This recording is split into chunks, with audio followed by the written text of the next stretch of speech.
Hello everyone, आप सभी को स्वागत है हमारे न्यू वीडियो में। आज मैं बात करने वाला आप लोगों के बीच में कि झारखंड में ईडी ने छापेमारी में बरामद किए हैं 30 करोड़ रुपए। तो आखिरकार दोस्तों ये 30 करोड़ रुपया आए कहां से और ये 30 करोड़ रुपया है किसका और ये 30 करोड़ रुपए किस काम में यूज किया जाता है। तो आने की दोस्तों मैं बताना चाह रहा साफ तौर पर जो ये 30 करोड़ आखिर जो है एक बंद कमरे में क्या कर रहा है, तो इसी के मैटर में आज बात करने वाला दोस्तों। तो आइए मैं जानता हूं आखिर ये 30 करोड़ रुपया बताया जा रहा है।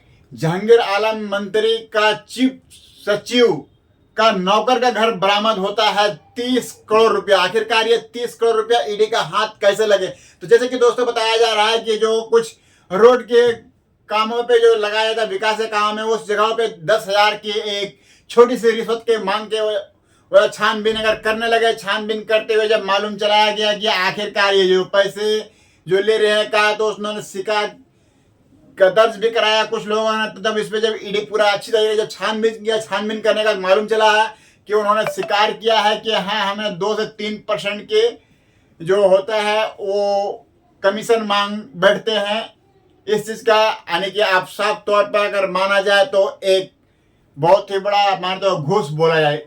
तो उसी तौर पे बोला ये पैसा आखिर कहाँ जाता है, तो उन्होंने डायरेक्टली नाम लेते हुए बताया कि ये जहांगीर आलम का घर पहुंचते हैं। तो दोस्तों जैसे कि इस मैटर को पूरा छानबीन खंगालते हुए मालूम चला है कि ये पैसा आखिरकार इसका कौन है तो क्या है। तो इसके ऊपर मुझे बताया उसका चीफ सेक्रेटरी जो सचिव है उनका नौकर के यहाँ पैसा रखा जाता है। उससे जब मालूम चला, जब वहां पे ईडी का टीम पहुंचे, तो पहुंचने के बाद में देख करके उसका चकाचौंध हो गया कि आखिरकार इतने पैसे इतने बड़े पैमाने में आया तो आया कहां से और ये पैसे को आखिर किस जगह लगाया जाएगा। जो कि जहांगीर आलम कांग्रेस का मंत्री हुए, उन्हें इसके पास में इतना पैसा आया कहां से, तो ये पैसा आखिरकार किस जगह लगाया जाता। तो ये बात तो कॉमन हो गया कि एक नेता दूसरे नेता का ऊपर में लगा इल्जाम कि ये पैसा इसका है, ये पैसा उस।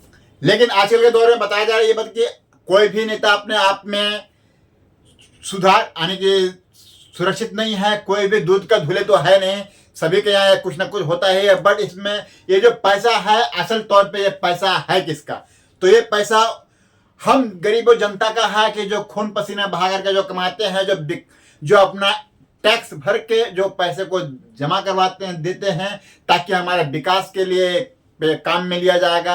वही पैसा को ये दुरुपयोग किया जा रहा है। यानी कि आप समझ सकते हैं कि इस तरह का अगर इतने बड़े बड़े पैमाने में हर एक अगर कहीं ना कहीं अगर माना जाए कि एक सेक्रेटरी का नौकर का घर में जो जिसका मंथली तनख्वाह मात्र 15,000 रुपया महीना है, उसके घर में अगर 30 से 35 करोड़ रुपया का बरामद हो सकता है, तो आखिरकार उसका जो मंत्री है उसके पास में कितना पैसा हो सकता है। तो मैं ये चीज के इसमें तो बहुत सारे लोग अपना बयानबाजी करते हुए बता रहे हैं कि कोई भी अपना इसमें राजनीतिक का रोड़िया सीखना तो छोड़ते नहीं है और अपना बयान बता देते हैं कि आखिरकार कांग्रेस के पास इतना पैसा है, तो कोई कहता है कि बीजेपी के पास इतना पैसा है, तो कोई कह रहा है कि जेएमएस के पास में अगर इतना पैसा है। तो आने के दोस्तों सभी एक अपना अपना गण संगठन बनाए हुए रहते हैं। जितने भी राजनीतिक का जो दल होते हैं उन्हीं के पास में सभी एक काम करते हैं कि जो अगर मान लिया बड़े बड़े पैमाने में टेंडर का जो काम होता है उस काम का पैसा सीधा हड़प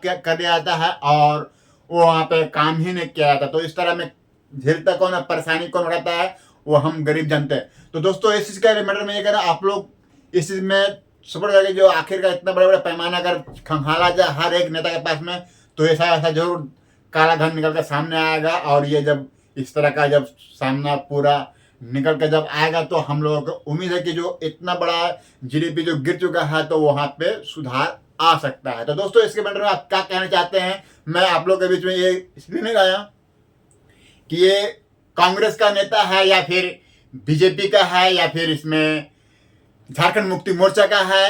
मैटर यहाँ पे सवाल ये उठता है कि ये जो पैसा इस तरह करके अगर मान लीजिए हर एक लीडर अगर इस तरह का पैसा जमा करेगा तो हम लोगों के पास पैसा पहुंचेगा कहां से, हम लोगों को सुविधा मिलेगा कहां से। तो आप लोग इसमें क्या कहना चाहते हैं प्यारा सा कमेंट करें, जरूर बताना। मिलूंगा फिर आप लोगों के बीच में ऐसा कोई न्यू वीडियो के साथ, तब तक के लिए गुड बाय, टेक केयर।